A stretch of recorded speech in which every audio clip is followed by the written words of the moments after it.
On est bien arrivé à Aumont-Aubrac. Du coup, on a pris le bus depuis Millau ce matin pour arriver au village. Et il est 13h35 et on est parti pour à peu près 12 km aujourd'hui. On a décidé de couper et de faire une petite journée.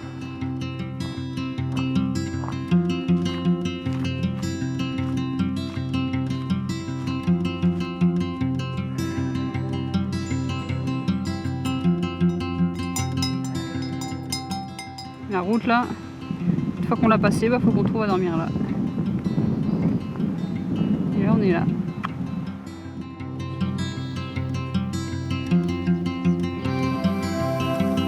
On est en train d'arriver au spot qu'on avait repéré pour planter la tente cette nuit. Comme entre ce qu'on prépare et ce qui est vraiment sur le terrain, il y a toujours une différence. C'est que maintenant il va falloir qu'on cherche. Parce qu'en fait, là où on avait repéré, ça ressemble à ça. Du coup, des vaches, et Nora, et des vaches, et des champs. Du coup, il y a beaucoup de barbelés, et puis beaucoup de vaches. Donc, on va voir ce que ça va donner.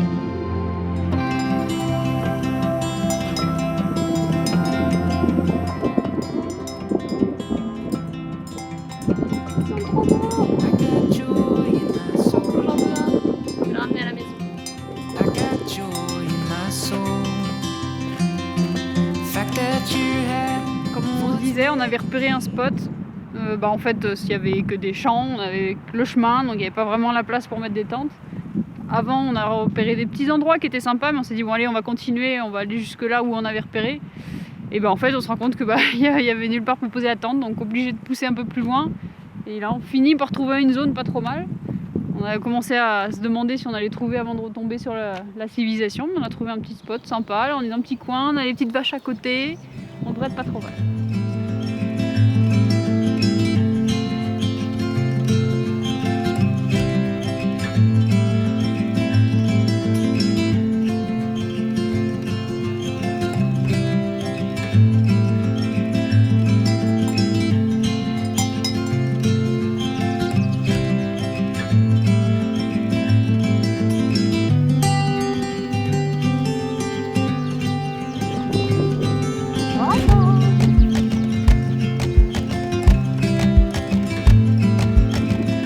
Bien fait de couper notre première étape en deux et de commencer par une après-midi. On a dû marcher quoi, 3h, 3h30 peut-être, à peu près. Donc c'est parfait pour se mettre en jambes et pas commencer à aller trop taper dans le dur. Et là on a trouvé un spot vraiment sympa, on est bien, la première journée était vraiment sympa, c'était agréable, il y avait des petits sentiers, surtout sur la fin, là c'était vraiment sympa avec les champs de vaches et tout. Et puis là, on mange tranquille notre petit repas.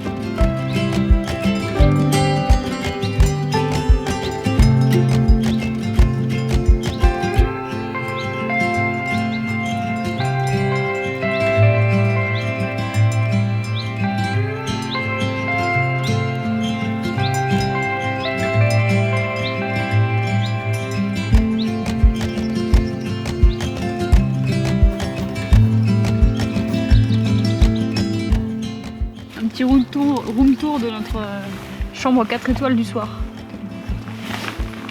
Alors ici vous avez les placards, les rangements, enfin le bazar.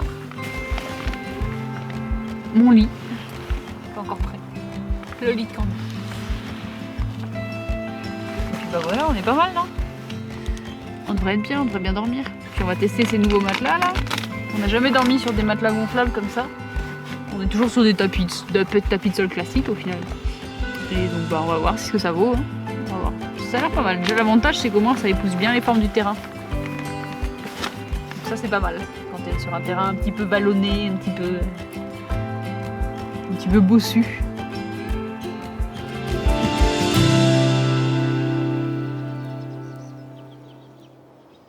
Fais gaffe hein.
beau de bon matin là.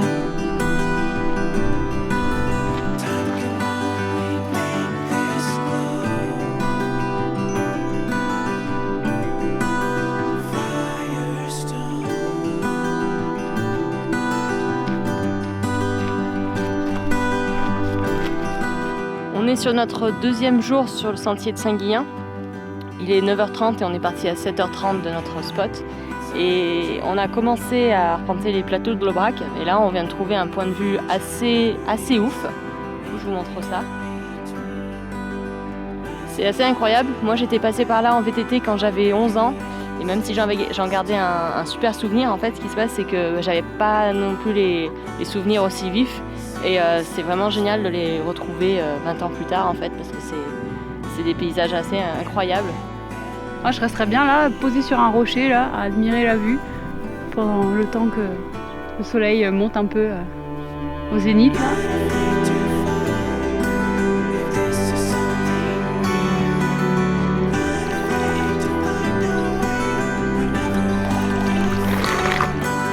Du coup, il nous faut du fromage pour demain midi et un repas pour demain soir.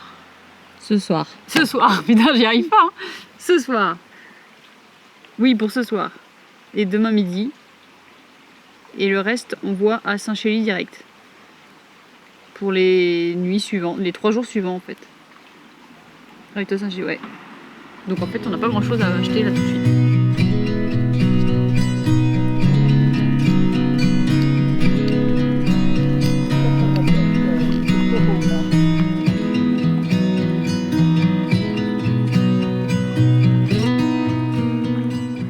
J'ai essayé de faire attention à ma façon de marcher et de vraiment marcher en conscience, on va dire, et d'essayer d'allonger mes pas, parce que j'ai remarqué que j'ai la tendance à faire des petits pas, et du coup, petits pas et marcher pas forcément vite, mais faire des petits pas alors que je devrais prendre plus d'ampleur dans mes mouvements. Et le fait de faire des petits pas peut-être jouer sur ma douleur au genou, puisque je faisais plus de mouvements que nécessaire en fait. Et donc là, j'essaye de vraiment faire attention à ça et d'allonger mes pas, de bien dérouler ma foulée, le pied, vraiment essayer d'améliorer ma marche pour ne plus souffrir. Pour l'instant, ça a l'air de marcher. Si je ressens une petite douleur, j'essaye de m'adapter, de m'ajuster, parce que j'étais pas repartie dans mes travers. Et puis voilà.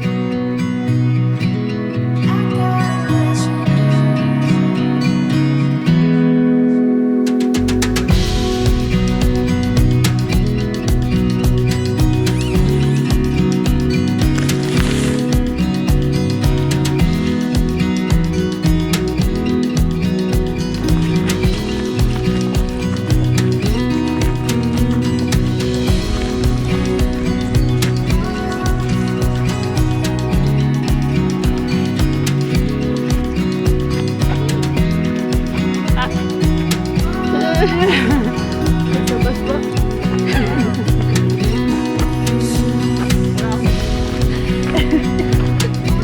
On va y aller comme ça.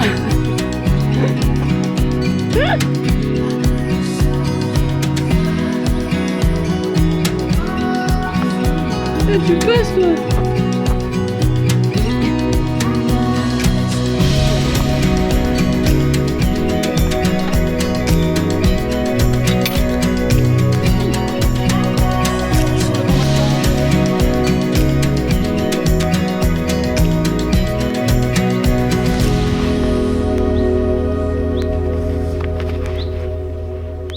Pourquoi t'as mis ta veste comme ça?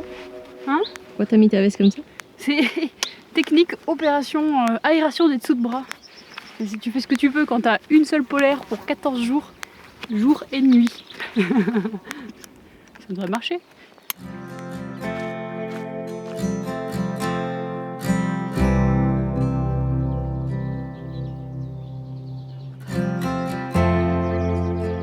Là, on est en train de passer une portion où on est dans le champ des vaches.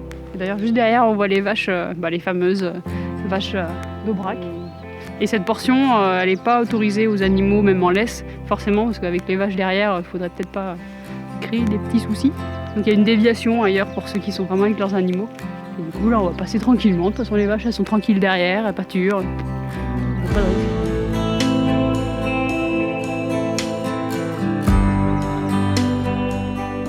Saint-Chili, 42,9 km. On sera à 800 mètres d'altitude. Et là, on est à peu près à 1320 mètres d'altitude. Ça va bien descendre. Ouais.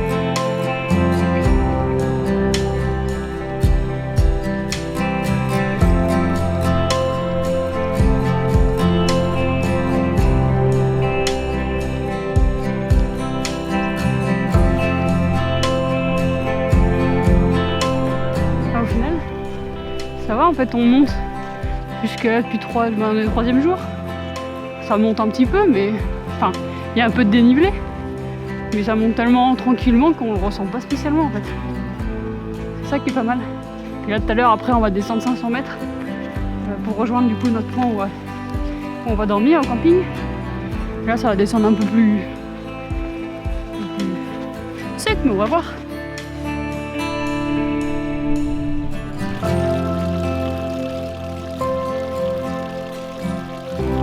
On est en train de traverser le petit village d'Aubrac, là c'est super mignon, là, les petites tourettes là.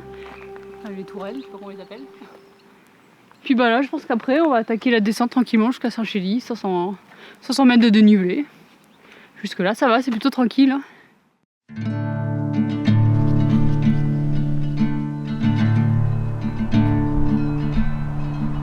I could sit in this chair for 1,000 years and watch the woods consume the neighborhood, watch the ambitions come and go, surround me and engulf me. We could ditch the TV and spend a little more time reading books and singing. La récolte sur les sentiers, plein de petites mûres qu'on va pouvoir pique-niquer, enfin manger avec le pique-nique tout à l'heure, avec le pain fromage. Je crois qu'on va se régaler.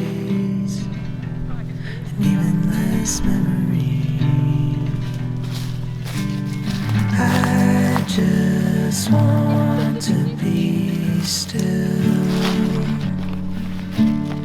I just want to be still. Sometimes I wonder if I'll ever be free of these things that are weighing heavy on me and keep me from doing or going on. When the sun comes up, I go back to sleep. In our so-called liberation of self, on va manger notre fromage avec les petites mûres qu'on a ramassées tout à l'heure. Moi je pense que ça va être super bon.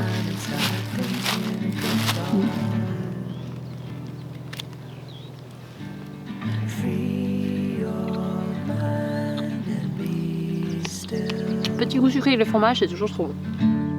Free your mind and be still. Free your mind and be still. And be still.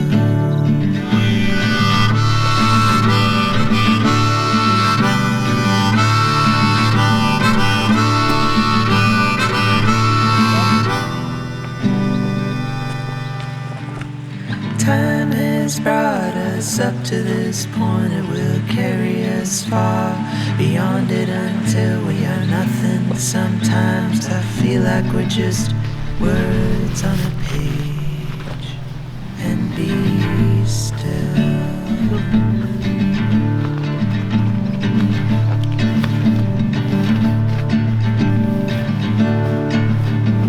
En fait, il y a une petite portion du chemin de Saint-Guillain qui est sur le même sentier que celui de Saint-Jacques-de-Compostelle. Donc on a suivi pas mal de pèlerins qui font Saint-Jacques-de-Compostelle. Il y a notamment une étape, celle d'entre Nasbinal et Saint-Chély-d'Aubrac, qui est une journée de 17 km à peu près.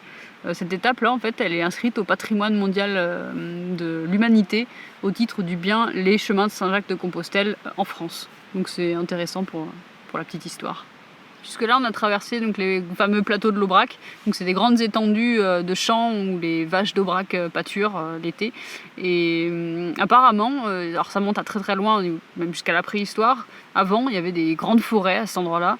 Aujourd'hui, c'est complètement... ça fait un peu désertique. Et en fait, c'est l'homme petit à petit qui a commencé à abattre les arbres Et pour pouvoir ensuite installer les troupeaux. Au début, c'est des troupeaux d'ovins et maintenant, c'est des troupeaux de bovins. Et donc, ça s'est accéléré au Moyen-Âge particulièrement avec vraiment la déforestation complète de la zone quoi, pour vraiment mettre les troupeaux. Quand on traverse les plateaux de l'Aubrac, il y a un truc qui nous intrigue, c'est qu'il y a plein de roches éparpillées un peu partout dans les champs. Alors du coup, on se demande comment ils ont pu arriver là, mais clairement, ça n'a pas pu être fait par l'homme, parce qu'elles sont trop grosses et volumineuses pour être déplacées par l'homme.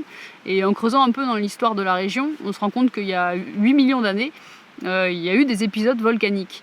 Et donc après, il y a eu des alternances entre climat chaud et climat froid. Et pendant l'ère glaciaire, il y a eu, donc, en fait, sur ce plateau, c'était des étendues de glaciers. Donc du coup, l'enchaînement de ces deux épisodes-là, clairement, ça explique l'éparpillement de toutes ces roches. Et par-dessus ça, vous rajoutez le façonnage de l'homme qui a mis sa patte. Et puis en fait, on obtient les paysages qu'on a aujourd'hui, quoi. Comme on aime bien trouver ce qu'il y a dans la nature, et bien encore une fois on a trouvé des noisettes. Alors on n'est pas à fin fond de la nature perdue, on est dans notre camping, un des seuls qu'on va faire sur Saint-Guillain. Mais il y a des noisettes et du coup je vais aller en chercher quelques-unes.